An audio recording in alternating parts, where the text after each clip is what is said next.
శోభిత నాగచైతన్య వివాహానికి సమంత ఇచ్చిన గిఫ్ట్ అని ఒక న్యూస్ అయితే వైరల్ అవుతుంది. అయితే శామ్ ఇంతకీ వీరికి ఏ గిఫ్ట్ ఇచ్చిందో తెలుసుకుందాం. శోభిత నాగచైతన్య వివాహం అక్కినేని దగ్గుపాటి ఫ్యామిలీల మధ్యన, ఇక చాలా మంది సినీ స్టార్ సెలబ్రిటీల మధ్యన అన్నపూర్ణ స్టూడియోలో అంగరంగ వైభవంగా జరిపించారు.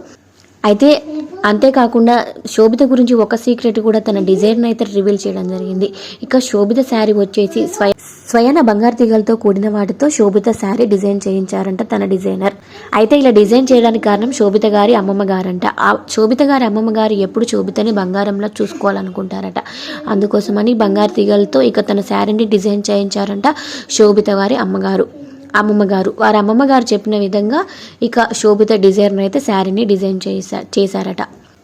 అయితే అప్పుడు సమంత నాగచైతన్య వివాహమైన తర్వాత సమంతకి కొన్ని జ్యువెలరీస్ పెట్టడం జరిగింది. ఇక వీరిద్దరు విడిపోయిన తర్వాత కూడా సమంతకున్న జ్యువెలరీస్ మాత్రం సమంత దగ్గరే ఉండడం జరిగింది. అయితే ఇక నాగచైతన్య దగ్గర నుంచి సమంత విడిపోయాక కూడా వారి దగ్గర నుంచి సమంత ఏ విధమైన కూడా ఆశించలేదు. ఇక రీసెంట్గా శోభిత నాగచైతన్య వివాహం అవుతుందని తెలుసుకున్న సమంత కొద్ది రోజులుగా తన జ్యువెలరీస్ అన్నిటినీ గిఫ్ట్ ప్యాకింగ్ చేస్తున్నారట.